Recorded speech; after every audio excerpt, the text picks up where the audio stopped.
Hey, good morning, everyone. Happy Tuesday morning to you, and welcome back to Morning Musings. My name is Don K. Preston. I am the president of Preterist Research Institute of Ardmore, Oklahoma. I appreciate you being with me. And Lord willing, nothing happens. I'll be back tonight on Two Guys in a Bible. I hope that you will join me there.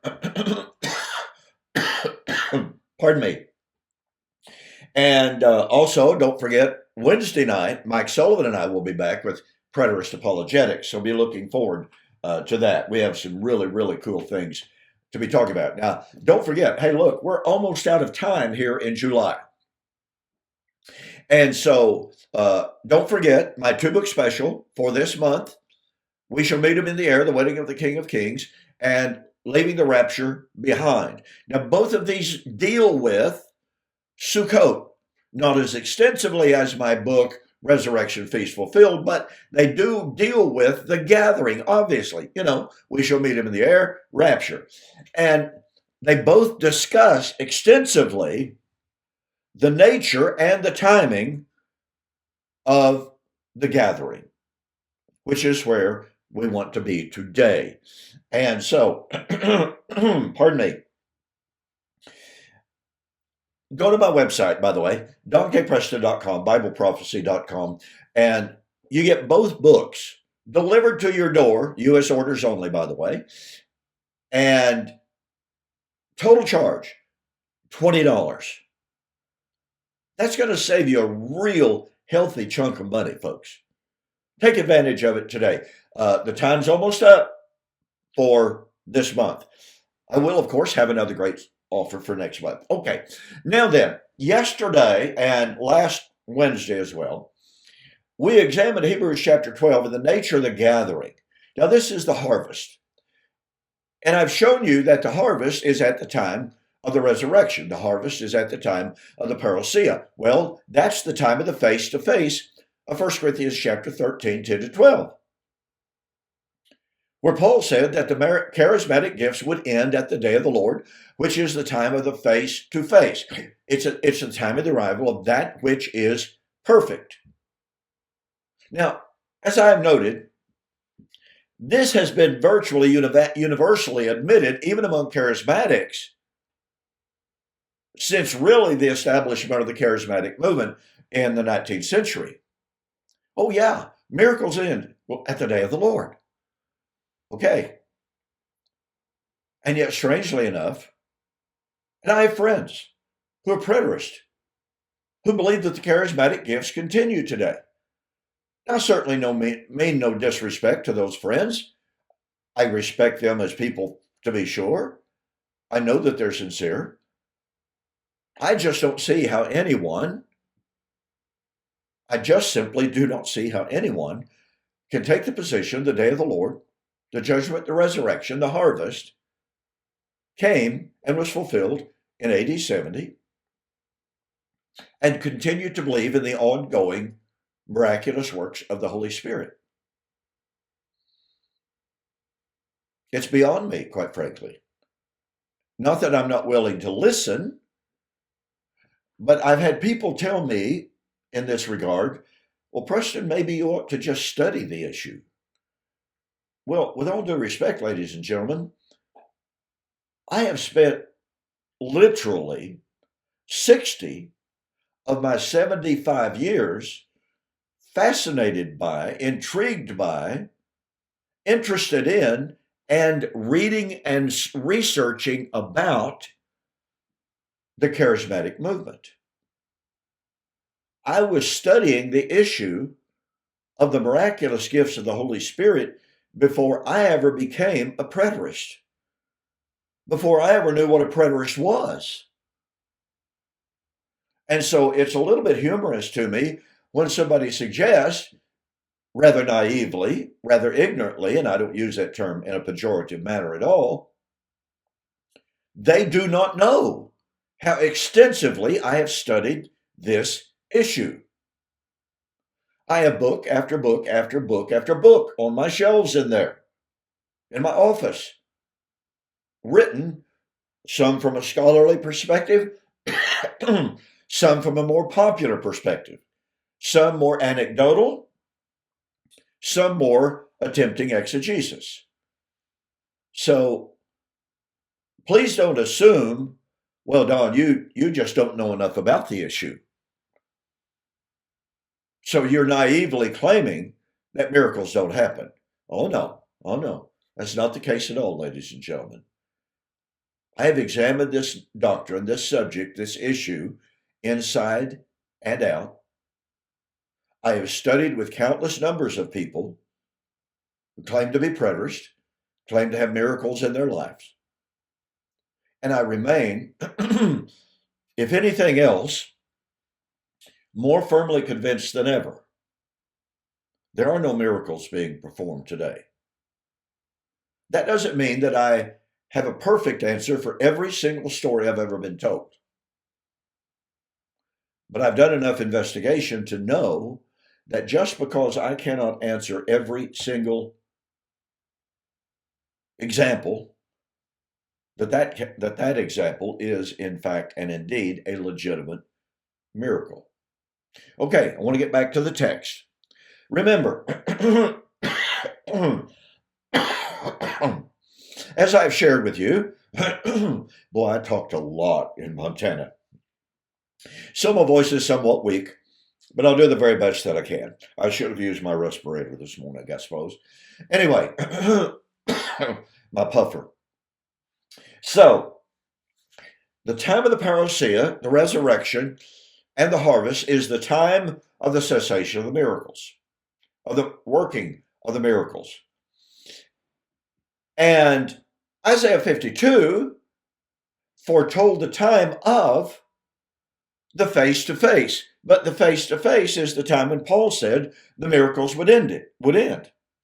So what I've been sharing with you is how Sukkot, the end-time harvest, the time of the face-to-face, was not to be a time of literal, bodily gathering of people off of the earth. The rapture doctrine is simply false. Please take the opportunity to get my books. Folks, I've had hundreds of people tell me, this book right here, just this little small book right here, has literally changed their mind, changed their lives. So again, take advantage of the special offer and save some money, but most of all, get the information. There was no rapture in AD 70, as has been proposed. There was no rapture in AD 66, as has been proposed. We are not standing on the cusp of the, quote, end of the Christian age rapture. There was no literal removal of saints off of the earth.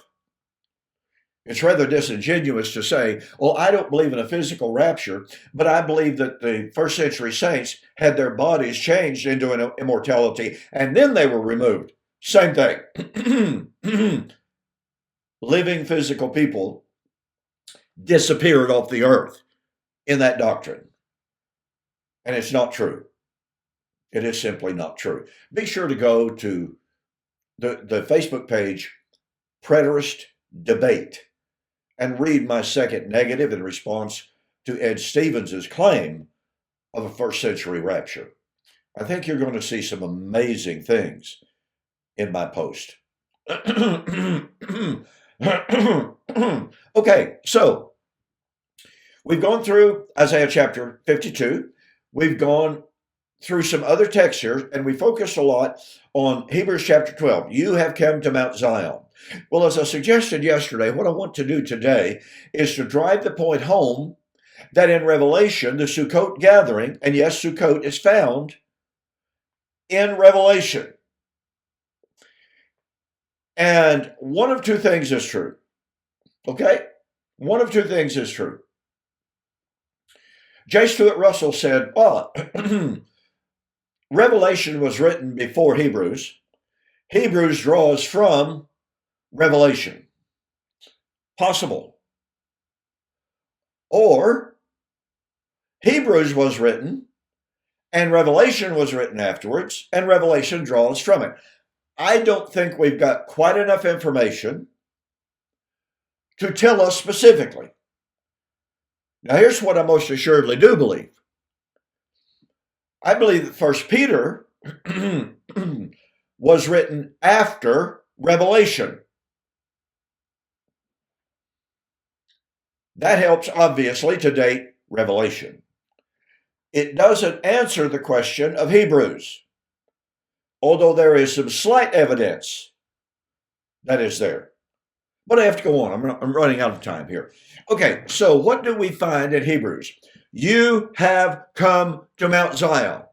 Let me reiterate, ladies and gentlemen, the audience of the Hebrew writer had not physically arrived at the literal physical Mount Zion in Jerusalem. The gathering that he was speaking about was a spiritual event, a spiritual reality. That means they had arrived at the time of the resurrection and the time of the parousia, because in Hebrews chapter 10, verse 37, the writer says, and now in a very, very little while, the one who is coming, that's the parousia of Christ of Hebrews chapter 9 and verse 28. The one who is coming will come and will not delay. And yet, of course, all futurist views say, well, yeah, he's delayed 2,000 years, but we're supposed to believe that he could come at just any moment. We're supposed to believe that he might come at any moment. We're supposed to believe that his coming is always at hand. It's funny that no New Testament writer ever says that. Don't you think that the New Testament writers had the language, the grammar, the linguistics available to them to say, listen, folks, you need to live as if the coming of the Lord is at hand. The coming of the Lord could be coming in a very, very little while. The appointed time has arrived and the Lord is always around us in some spatial sense, instead of speaking temporally. But that's what desperate people do in order to sustain their false doctrine. And I'm not trying to be unkind, but when you're willing to take every Greek word, Greek term that otherwise conveys objective imminence, and they admit that it does in non-eschatological passages, but when you're willing to argue that all of this language, when used in non-eschatological text, means truly imminent, truly at hand, truly near, and then you turn right around and say that those identical words, terms, and phrases, when applied to prophecy, don't have any temporal significance whatsoever, I'm sorry, that doesn't even make good nonsense.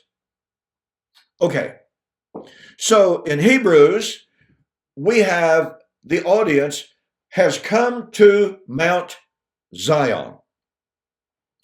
Not ontologically, not literally, not physically. That means they've arrived at the time of the resurrection. That means, as just stated, they've come to the time of the parousia. Well, here's what happens. In Revelation, what does John see? He sees 144,000 out of all 12 tribes of Israel, as well as an innumerable multitude that no man could number. And where are they? Oh, they're standing on Zion. Look, folks, if those in Hebrews were not physically gathered at Mount Zion, then upon what basis do we argue that those in Revelation are, or will be, as some want to say, physically gathered at physical, literal Zion? Where's the change of hermeneutic? Especially since, and given the fact, Revelation is a book of symbolism. Where's that hermeneutic? Oh, yeah, we understand that in Hebrews they had not literally physically arrived at a physical mountain. Oh, but in Revelation they will. No, there's no justification for that. These two texts, I'm not arguing which one was first, but they nonetheless mirror one another. In Hebrews, they are gathered there for a festal assembly, Sukkot. In Revelation 7, Revelation 14, they're holding their palm fronds, their lulog, and their, I just lost it. Ethrog and lulog. Okay. So, are they standing there literally with literal fruit and palm branches in their hand? The point being, they're there to celebrate. They're there to celebrate what? Sukkot. That means this is all about the parousia. And they're crying out, they're part of the martyrs. Why do I know that? Because they've come through the Great Tribulation, Revelation 7:14. They're anticipating being led to the living waters, Revelation 7. They're anticipating the arrival of the new heaven and the new earth and the new Jerusalem, with God coming down from heaven to tabernacle with man. And when was that about to happen? Oh, these things must shortly, not rapidly, these things must shortly come to pass. So the point being here, and tomorrow, tomorrow I'm going to tie this in with the cessation of the miraculous gifts, ladies and gentlemen, because it's right there in Revelation. And boy, is it problematic for the amillennial and the postmillennial views, which take a late date for the writing of Revelation. You don't want to miss that. So I'll see you on the flip side.